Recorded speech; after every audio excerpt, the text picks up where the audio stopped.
Salut tout le monde, ici Jean-Michel pour un nouvel épisode de Randa Power. Tout le monde, donc avant que la vidéo commence, je tiens simplement à dire qu'elle a été filmée il y a un peu moins d'un mois de cela. Et vraiment, à ce moment-là, je vais avoir une étape assez difficile dans la vie d'un aquariophiliste, simplement dû au fait que mon fantôme, mon poisson préféré, était encore en train de guérir et je savais pas s'il allait être attaqué ou non à son entrée dans l'aquarium. Donc, rien de tout ça s'est vraiment passé et dans le temps, donc, lorsque j'ai filmé la vidéo, j'étais pas sûr si justement si quelque chose allait arriver, donc je faisais juste dans cette vidéo-là prévenir mes, dire mes intentions dans le fond. Mais donc justement, j'étais pas vraiment censé publier cette vidéo, mais il y a 2 jours, quelque chose s'est passé dans mon aquarium et je crois qu'il est important de publier cette vidéo. Je garde encore le mystère, mais cette vidéo-ci va vraiment aider la compréhension de la prochaine. Et tandis que mes poissons sont affairés à manger une paillette d'algues, je voulais simplement parler d'une éventualité. Donc, étant donné que il y a déjà eu de l'agression, et que Fantôme a été attaqué, disons, j'espère sincèrement que toute l'agressivité s'est dissipée dans l'aquarium. Mais je dois quand même,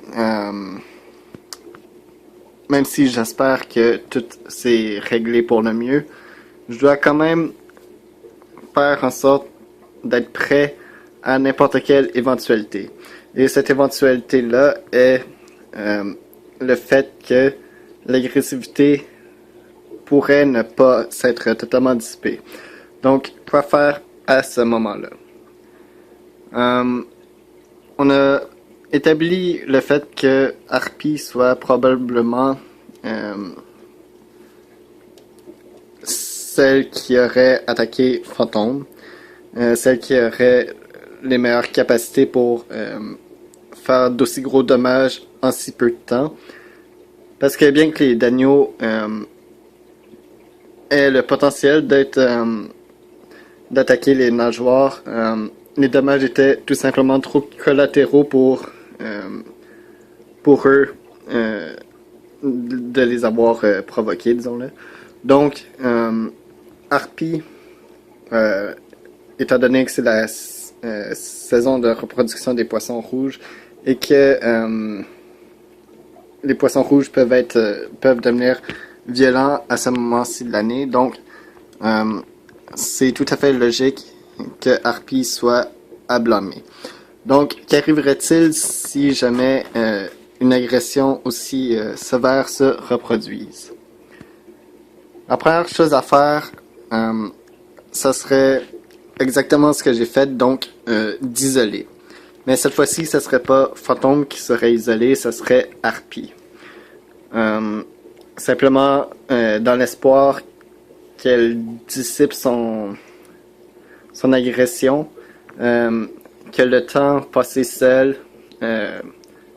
puisse la calmer comme ça avait été le cas avec Seaguard, je crois que c'est lui, ouais, qui lorsqu'il a été isolé, son niveau d'agressivité a simplement diminué dû au fait qu'il a réalisé que c'était pas lui le chef de l'aquarium, mais c'était moi, dans le sens où c'est moi qui décide exactement tout ce qui se produit dans l'aquarium. Donc, si l'isolation ne fonctionne pas, dans le cas où est-ce que l'agressivité remonterait, eh bien, il me resterait une seule et unique option, et ça serait de remplacer Harpy.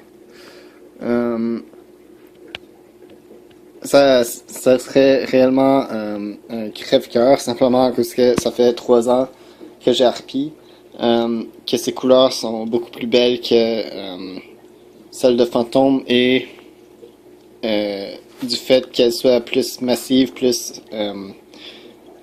disons-le, ses nageoires et sa queue surtout sont beaucoup plus belles que celles de Fantôme. Mais euh, la beauté d'un poisson, c'est pas nécessairement ça qui m'attire le plus. Euh, Ce qui m'attire le plus, c'est la personnalité. Et en termes de personnalité, Fantôme prédomine. Euh, donc, si un des deux poissons était à remplacer, ça serait Harpie. Simplement aussi à cause que je veux pas d'un poisson constamment agressif, d'un poisson qui risque de menacer les autres habitants de l'aquarium. Donc, on espère bien sûr que j'ai jamais à avoir ce recours, mais si jamais l'agression se reproduit, si jamais mes tentatives pour dissiper l'agression ne marchent pas, sachez que je n'hésiterai pas une seule seconde à remplacer un poisson pour sécuriser l'aquarium. Aussi difficile que cela va être. Mais bon, je fais juste dire ça de façon hypothétique. Ouais, hypothétique, hein. Je pense que c'est ça le mot. Simplement dû au fait que c'est une éventualité dans le sens où je peux pas tout prévoir. On espère que le time-out de Fantôme va avoir pas mal tout réglé. Mais ouais, comme je l'ai dit, quand on garde des poissons, dans le fond, il faut s'attendre à tout.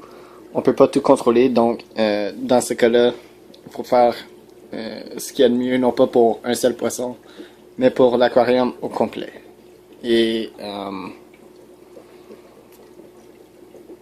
donc ouais, étant donné que Fantôme c'est mon poisson préféré, que sa personnalité est tout simplement exceptionnelle, je peux pas le voir souffrir sans agir. Mais bon, tâchons de ne pas être pessimiste et plutôt de rester optimiste, car Fantôme est de retour et l'aquarium a eu des beaux changements et Harpie semble bien se comporter. Donc, on espère qu'elle continue son bon comportement. Et je vous dis à la prochaine. Salut!